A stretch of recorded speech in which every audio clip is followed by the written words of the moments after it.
Hi everybody, welcome back to the channel. On today's video I'm going to show you two pieces of footage, one by the Mini 2 in 4K and another by the Mini 1 in 2.7K, and I want to see if you guys can tell the difference between the two.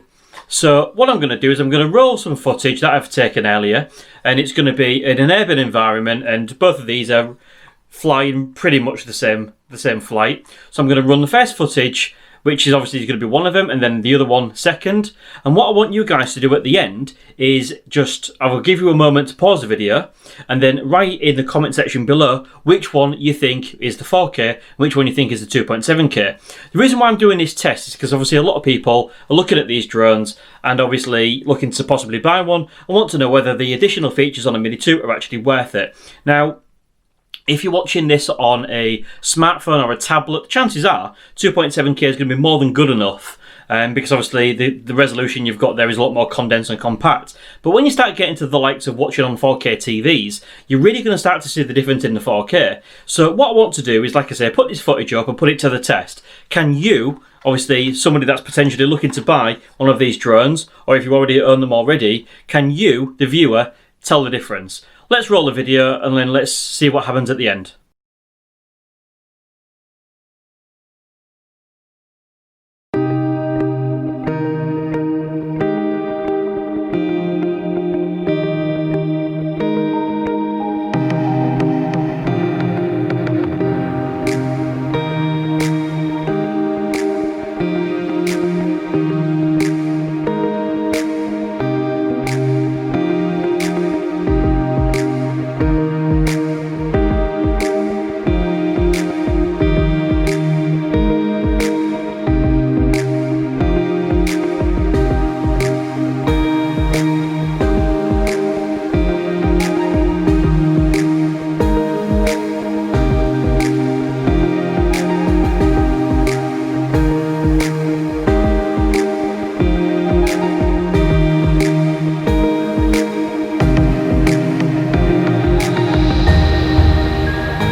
Right, so what do you think to that? Did you guess correctly?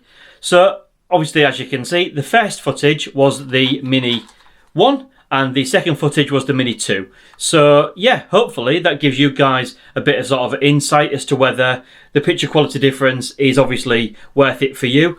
Obviously, I just try to give you honest reviews on this channel, and hopefully you'll go and check out some of my other videos that I've done in direct comparisons between these two. As usual, if you do fancy buying one of these, whether it be the Mini 1 or the Mini 2, there are some buy-in links in the description below. If you feel free to obviously give one of them a click if you're going to buy one anyway.